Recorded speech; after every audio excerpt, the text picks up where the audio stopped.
नमस्ते, मैं हूं डॉक्टर इमराना रहमान और डायरेक्टर जन्म आईवीएफ सेंटर। आज हम कुछ रोशनी डालना चाहते हैं, शेयर करेंगे कुछ हमारे पेशेंट्स के बेनिफिट के लिए। इस वीडियो के माध्यम से पीसीओएस की पहलुओं को अनफोल्ड करते हैं। तो सबसे पहले बहुत सारी पेशेंट्स आती हैं, कहती हैं कि हमें पीसीओ है। कुछ तो सेल्फ डायग्नोस्ड होती हैं, कुछ को हम डायग्नोस करते हैं। बहरहाल होता क्या है इससे कैसे इसको डायग्नोस किया जाता है, कैसे इससे बचें, कैसे इसका क्या निवारण है, क्या निदान है, क्या ये संतानहीनता से रिलेटेड है ये डिज़ॉर्डर। और ये क्योंकि आजकल बहुत ज़्यादा हमारे बच्चों में मिल रहा है और इसलिए आज हमारा ये फोकस है टॉक का। तो आप कैसे जानेंगे कि आप रिस्क पे हैं पीसीओएस के? इसके क्या लक्षण होते हैं ज़ाहरी, यानी कि जो बाहर प्रत्यक्ष रूप से हमें समझ में आता है। आजकल 10% ऑफ जो रिप्रोडक्टिव एज ग्रुप की फीमेल्स हैं वो पीसीओएस से ग्रसित हैं, या यूँ कह लीजिए कि 1 in 5 ये प्रॉब्लम है। और इतनी हाई प्रेवलेंस के बावजूद ये अंडर डायग्नोस्ड है। लेकिन कुछ ऐसी चीज़ें जो आप खुद पे रख के उसको क्वेश्चन कर सकती हैं, आप खुद इसको इस ब्रैकेट में आती हैं कि नहीं, वो जान सकती हैं। एक है कि इसमें सबसे पहले माहवारी की अनियमितता, यानी बहुत ज़्यादा लंबे दिनों की माहवारी का ना आना, कभी कभी तो 6 महीने 1 साल तक ना आना, और अगर आए माहवारी तो बहुत ज़्यादा आए, किसी को कम आना। चेहरे पे अनचाहे बाल का उगना, सिर के बाल का कम होना, छातियों पे बाल होना, और मेल पैटर्न बॉल्डनेस और हर्सुटिज्म जिसे हम कहते हैं। तो एक्सेसिव फेशियल हेयर एंड या बॉडी हेयर पे वज़न का तेज़ी से बढ़ना, और काफ़ी मेहनत करने के बाद अगर आप उसको योगा कर रही हैं, एक्सरसाइज अंडरटेक करती हैं, उसके बाद भी कम भी खाना खा रही हैं, अपनी डाइट के लिए पॉलिसिंग कर रही हैं, फिर भी वज़न आपके इख्तियार में नहीं है और वो बढ़ता चला जा रहा है निरंतर। चेहरे पे एक्नी होना, त्वचा जो है वो बिल्कुल तैलीय जैसी होना और एक्नी फॉर्म। और अगर वो शादीशुदा है महिला तो उसका गर्भ धारण ना करना, यानी कि संतानहीनता, उसमें उसको दिक्कत आना। तो ये सब होता कैसे है?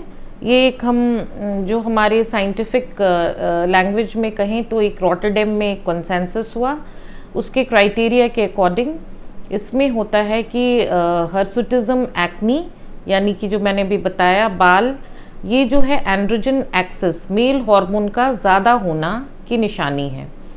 और दूसरा है माहवारी की अनियमितता। तीसरा है कि जब हम अल्ट्रासाउंड से, इंटरनल अल्ट्रासाउंड ट्रांसवेजाइनल जब हम करते हैं, तो एक छोटे छोटे अंडाशय की जो साइज़ है, उसकी जो वॉल्यूम है वो थोड़ी बढ़ी हुई मिलती है, और छोटे छोटे बहुत सारे अंडे होते हैं। जो एक अंडे को विकसित होने में, ये अंडे की ओव्यूलेशन की जो प्रक्रिया है इसमें बहुत मुश्किल से होती है।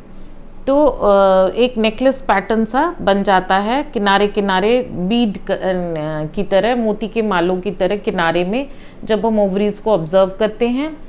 और इसमें स्ट्रोमल जो होता है, ओवरी के बीच का हिस्सा ज़्यादा मोटा हो जाता है, और साइड्स में जो छोटे छोटे फॉलिकल्स आते हैं वो साबूदाने जैसे, जो बीडेड नेकलेस पर्ल पैटर्न कहा जाता है, जो ज़्यादा 20 से ज़्यादा होना और वॉल्यूम ज़्यादा होना ओवरी की, 10 mm से ज़्यादा, 10 क्यूबिक मिलीमीटर से ज़्यादा। तो ये टिपिकल इसको कहते हैं PCOD, यानी polycystic ovarian morphology on ultrasound. ये मिसनोमर है, बेसिकली इट्स अ PCOS जो पूरी बीमारी है। और ये इसका एक पूरा स्पेक्ट्रम है। इसमें फिनोटाइप्स भी हैं, इसके प्रकार भी हैं। इसमें ऐसा नहीं है कि सिर्फ ओवरवेट महिलाओं को PCOS होता है, पतली महिलाओं में भी ये पाया जाता है, जिनको ट्रीटमेंट करना भी और ज़्यादा परेशानी है, हमें ट्रीटमेंट करने में मुश्किल होती है, तो वो लीन PCOS कहते हैं। तो ये स्पेक्ट्रम है, फिनोटाइप 1, 2, 3, 4, 4 तरह की महिलाएं हैं। आसान होता है पहले नंबर की महिलाओं जिनको जो आसानी से ट्रीटेबल होती हैं दवाओं के ज़रिए, यानी उनको संतान की प्राप्ति हो सकती है और आसानी से गर्भ धारण होता है। इसमें से ऐसा ज़रूरी नहीं कि सब पीसीओएस महिला को प्रेगनेंसी के लिए उसके के लिए कोई बहुत बड़ी सहायता की ज़रूरत है। इसमें 3 हम इससे बच कैसे सकते हैं आज के युग में, क्योंकि आज जो दौर है वो फास्ट फूड का है, जंक फूड का है, और ज़्यादा स्क्रीन टाइम है हमारा, जो हम मोबाइल फ़ोन्स का इस्तेमाल ज़्यादा है, हमारी जो डोमेस्टिक एक्टिविटी है, जो वर्किंग लाइफस्टाइल है वो भी कम है। जब तक हम उसके लिए स्पेशल हम जो काम करने में इंटरेस्ट नहीं लेते हैं और वक्त को ज़ाया कर देते हैं इस पे स्क्रीन पे रह के, तो वो सबको कट डाउन करना और वेट मैनेज करना बहुत ही इम्पॉर्टेंट है। और इसमें वेट को सडनली बहुत रिड्यूस करने से फ़ायदा नहीं, कंसिस्टेंट होना चाहिए। वो वेट अगर हम कम करते हैं तो वो कम रहे ज़्यादा दिन तक, तब उसका असर होता है ओव्यूलेशन की प्रक्रिया पर। तो हम ऐसे हम जानते हैं कि क्या क्या फैक्टर्स हैं, कैसे हम इसका निदान करें, कैसे हम इस प्रॉब्लम को अप्रोच करें, हमें क्या ज़िंदगी का तरीक़ा अपनाना चाहिए, कैसे हमें हमारी जीवन शैली होनी चाहिए जिससे हम इसको आसानी से इससे लड़ पाएँ, कैसे जूझें इस प्रॉब्लम से। तो सबसे पहले तो ये एक स्टेप लैडर पैटर्न में हम अगर कोई महिला जो संतान की प्राप्ति नहीं हो रही है और उसको हम बढ़ते हैं आगे, तो सबसे पहले है वेट। तो हम अगर हम 10% से 20% भी जो हमारा प्री एग्जिस्टिंग बॉडी वेट है वो कम कर लेते हैं, तो ऑटोमेटिक है कि हमारा जो सिस्टम जो सेट है बॉडी का, हाइपोथैलेमिक पिट्यूटरी ओवेरियन एक्सिस, एक पीयूष ग्रंथि होती है हमारे ब्रेन में, जहाँ से जो सिग्नल्स होते हैं हार्मोन रिलीज के, FSH, LH, इसमें LH लेवल्स जो होते हैं, LH हार्मोन का लेवल, वो उसकी फ्रीक्वेंसी और एम्पलीट्यूड दोनों बढ़ जाता है। उसका जो उसके रिलीज़ होने का जो पैटर्न है, तो जिसकी वजह से और इंसुलिन रेजिस्टेंस होता है। इसमें इंसुलिन को जितना ग्लूकोज को मेटाबोलाइज करना चाहिए वो नहीं कर पाता है, जिसकी वजह से अधिक ग्लूकोज बॉडी में जमा होने की वजह से वो कन्वर्ट हो जाता है फैट सेल्स में। तो इंसुलिन रेजिस्टेंस जो है वो सेल के लेवल पे होता है, वहाँ पे रिसेप्टर का डिसफंक्शन है, और कुछ इसमें सारे एक्सेस जो हमारी है वो ब्रेन की, यानी कि हाइपोथैलेमिक पिट्यूटरी एक्सेस, पेरिफेरी भी हमारा इन्वॉल्व है। इसमें हमारे फैट सेल्स, इसमें जो रिलीज पैटर्न है हार्मोन्स का वो भी डिस्टर्ब्ड है। ये सारे मिला जुला करके एंड्रोजन की एक्सेस पैदा करते हैं ओवरी में, अंडाशय में, जिससे जो है वो अंडे विकसित नहीं हो करके वो वहीं पे उनका विकास रुक जाता है, और एक अच्छा मैच्योर परिपक्व जो अंडा है वो तैयार नहीं हो पाता वक्त पे, और ना ही वो रिलीज हो पाता है, जिसे हम कहते हैं एट्रिटिक होना फॉलिकल्स का, और वहीं पे उसकी ग्रोथ का थम जाना। तो ये इसमें हमारा सबसे जो इसमें सारे कंपार्टमेंट्स बॉडी के अफेक्टेड हो जाते हैं, जिससे एक्सेस हार्मोन बनता है, एक्सेस LH की वजह से, इंसुलिन रेजिस्टेंस की वजह से, और एक्सेसिव ईस्ट्रोजन होता है, और जो कन्वर्ट नहीं हो पाता, ओव्यूलेशन नहीं हो पाता है, और वो कंटिन्यूसली राइज करने लगता है, जिससे हमारा बच्चेदानी की अंदरूनी परत भी एक्सेसिव ग्रोथ में चली जाती है, जिससे ब्लीडिंग जो है वो वक्त पे नहीं होती, और जब होती है तो बहुत ज़्यादा होने लगती है, जो ब्रेक डाउन ब्लीडिंग बाद में 6 महीने के बाद या 2 महीने के बाद। नॉर्मली 1 से 1.5 महीने का पैटर्न सेट होता है महिलाओं में, लेकिन अगर ये अत्यधिक दूर पे मासिक आता है, मासिक धर्म मान लो 2 महीने पे आ रहा हो या 6 महीनों पे आ रहा हो, या 1 साल पे आ रहा हो, या दवा की ज़रूरत पड़ती है अगर हमें माहवारी को लाने के लिए, तो ये इसलिए भी ज़रूरी है मासिक धर्म लाना, क्योंकि ईस्ट्रोजन के जो उसकी जो माइटोटिक एबिलिटी है जो अंदर में वो एंडोमेट्रियम को प्रोलिफरेट कराती है, तो बहुत आगे जा कर के कोई एटीपिया के चांसेस हैं, कैंसर होने के, एंडोमेट्रियल कैर्सिनोमा होने के लॉन्ग टर्म में चांसेस होता है। इसलिए एंडोमेट्रियम को शेड करना, यानी बच्चेदानी की बीच की परत को भी शेड होना ज़रूरी होता है। तो एक ये है एंड्रोजन एक्सेस। तो एंड्रोजन एक्सेस हम जान सकते हैं, एक तो हम देखेंगे अल्ट्रासाउंड में पीसीओ मॉर्फोलॉजी जो हमने अभी बताया, एंड्रोजन का बढ़ जाना स्तर का, वो हम बायोकेमिकली फ्री एंड्रोजन इंडेक्स करा सकते हैं। फास्टिंग इंसुलिन लेवल कराते हैं, फास्टिंग ग्लूकोज नहीं इसमें, और fasting insulin by glucose ratio करा सकते हैं। 4.5 से ज़्यादा नहीं होना है। अगर 25 से फास्टिंग इंसुलिन बढ़ा हुआ है तो वो एबनॉर्मल होता है। तो एक पीसीओ पैनल एक टेस्ट है जिसके माध्यम से हम ये जान सकते हैं कि आप इस कैटेगरी में, आपके हार्मोनल जितने बॉडी में जो हार्मोन्स हैं वो डिस्टर्ब्ड हो गए हैं, और उनके वो जहाँ से वो उसको जिस लेवल में रहना चाहिए उसका स्तर वैसे मेंटेन नहीं है। और तीसरा जो है अनचाहे बाल आना, निरंतर वेट का बढ़ना। उसके बाद अगर हम अपने लाइफस्टाइल को मॉडिफाई करते हैं, वेट को रिड्यूस करते हैं, सबसे पहले अगर इम्पॉर्टेंट है कि हम अपनी बीएमआई जान लें। बीएमआई होता है वेट बाय हाइट स्क्वायर। तो बीएमआई कैलकुलेटर्स भी बहुत आप मिलते हैं, डॉक्टर्स के यहाँ जाएंगे तो आपका बीएमआई ज़रूर कैलकुलेट कर देंगे। 23 के ऊपर हाई बीएमआई, 25 के ऊपर ओवरवेट और 30 के ऊपर ओबीज। तो बीएमआई को ये अनुपात है वज़न और हाइट का, तो ये इसको बरकरार रखना है। इसको मेंटेन करने के लिए अगर ये बीएमआई हाई है तो इस तरह के फैट डिपॉजिशन, जो एंड्रॉयड ओबेसिटी जो होती है, एप्पल और पेयर शेप, वो होना शुरू हो जाती है। वेस्ट सरकमफरेंस 88 से ऊपर चला जाता है।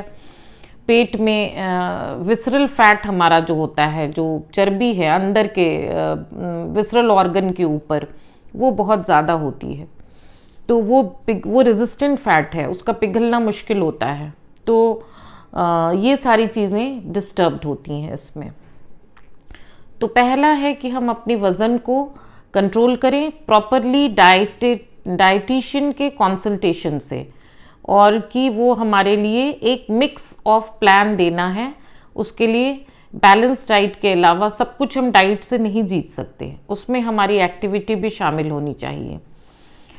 और एक प्लान ले लें, बहुत सारी प्लान्स अवेलेबल होती हैं, और या फिर एक गाइडेंस ले सकते हैं हम लोग कि स्ट्रिक्ट डाइटिशियन को फॉलो कर लें, और उससे अगर हम 20% अपना वज़न करते हैं तो नेचुरली वो जो ओव्यूलेशन की जो प्रक्रिया है वो नॉर्मल हो जाती है। इसके बाद अगर जिसको वेट नहीं कम, उनको फिर मेडिसिन्स लेने की, हॉर्मोन्स की, प्रोजेस्टेरोन हार्मोन देते हैं, जो माहवारी की अनियमितता है वो भी करेक्ट हो जाती है। उसकी मासिक धर्म जो है वो महीने में लगातार मामूल से आने लगता है, जिसमें वो अनियमित नहीं रह जाता। वज़न के कम होने से 10 से 20% अगर हम वज़न कम कर लेते हैं तो ये आधे से ज़्यादा बीमारी का निवारण है। फिर हमारा जो सफ़र है वो बहुत ही आसान हो जाता है। इसके बाद है, अगर हम इसके बावजूद हमें प्रॉब्लम्स होती हैं तो उसमें हम चाहेंगे कि ओव्यूलेशन इंडक्शन ड्रग्स, जो आज के पहले क्लोमिफिन दिया जाता था, लेकिन अब लेटेस्ट स्टडी आई है कि तो लेट्रोजोल को प्रेफर करते हैं, इसलिए क्योंकि ये एक अंडाशय को लीड रोल लेने में मदद करता है, क्योंकि इसमें बहुत सारे छोटे छोटे अंडे होते हैं और सबका इकट्ठा बढ़ना सही नहीं होता। तो उसमें भी हार्मोन के एक्सेस होने की और मल्टीपल प्रेगनेंसी की चांसेस होती हैं। इसलिए हम लेट्रोजोल की दवाई देते हैं 3 से 7वें दिन तक, 1 गोली या 2 गोलियों का डोज। फिर हम फॉलिकल मॉनिटर करते हैं, फिर उसको अल्ट्रासाउंड से उसको ट्रैक करते हैं और वो ओव्यूलेट हो रहा है कि नहीं, उसमें से रिलीज़ हो रहा है कि नहीं, वो रप्चर भी उसको मॉनिटर करते हैं। तीसरी, अगर हम इससे 3-4 महीनों में नहीं सक्षम हो पाते तो फिर हमें हार्मोनल इंजेक्शंस की ज़रूरत पड़ती है, FSH या HMG। ये डॉक्टर के परामर्श से और अल्ट्रासाउंड मॉनिटरिंग की इसमें स्ट्रिक्ट ज़रूरत होती है। उसको भी फॉलिकल को ट्रैक करना पड़ता है। अधिकांश महिलाएं ये इस पद्धति से गर्भ धारण कर सकती हैं और उन्हें हमें कामयाबी मिल जाती है।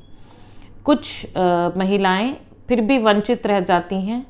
उस केस में प्रोवाइडेड कि हस्बैंड का सेमेन पैरामीटर भी ठीक है और ट्यूब्स खुली हुई हैं, उसके बाद हम ओव्यूलेशन ही उसका प्रॉब्लम है PCOS की महिलाओं में, तो ये बहुत आसान होता है इसको ट्रीट करना। लेकिन सबसे पहले weight reduce, lifestyle management, weight reduction, lifestyle management, फिर गोलियां, फिर हमारे इंजेक्शंस का रोल आता है।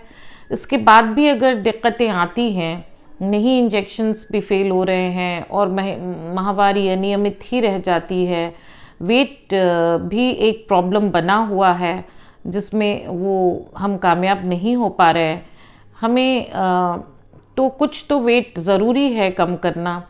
प्रेगनेंसी नहीं तो अगर आई भी तो वेट की वजह से बहुत प्रॉब्लम्स आती है ड्यूरिंग प्रेगनेंसी, जैसे ब्लड प्रेशर का बढ़ जाना, जिसे हम प्री क्लैम्सिया कहते हैं, शुगर का हो जाना जो जेस्टेशनल डायबिटीज़ होता है, बच्चे का ग्रोथ ना होना, इंट्रायूट्राइन ग्रोथ रिटार्डेशन हो सकता है, एबॉर्शंस हो सकती हैं पहली तिमाही में या दूसरी तिमाही में।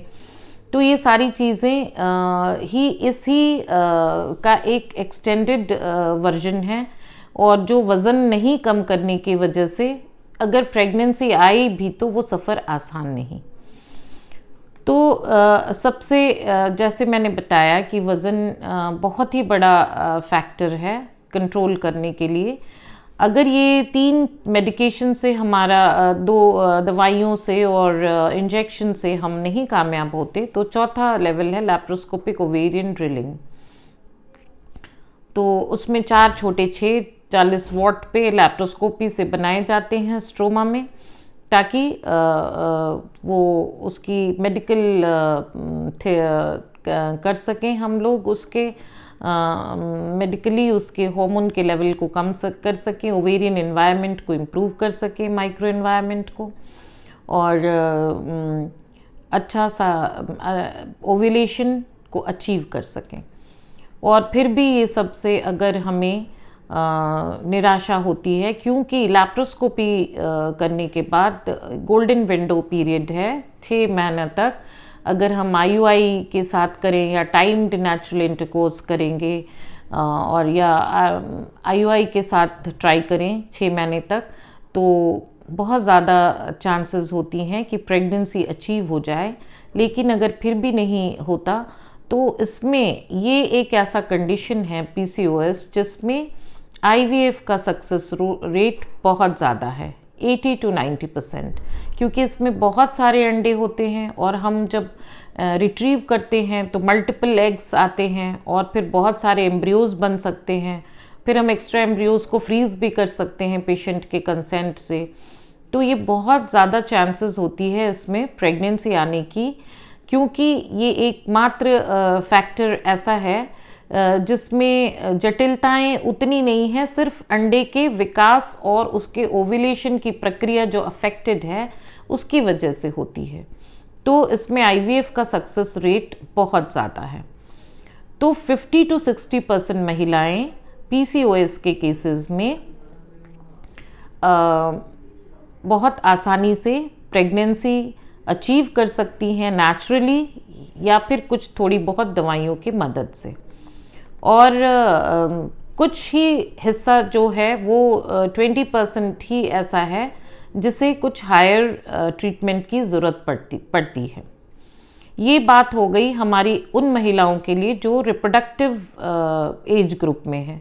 एडोलेसेंट एज ग्रुप में जो कंसर्न होता है बच्चों का वो होता है वेट, फेशियल हेयर और एक्नी।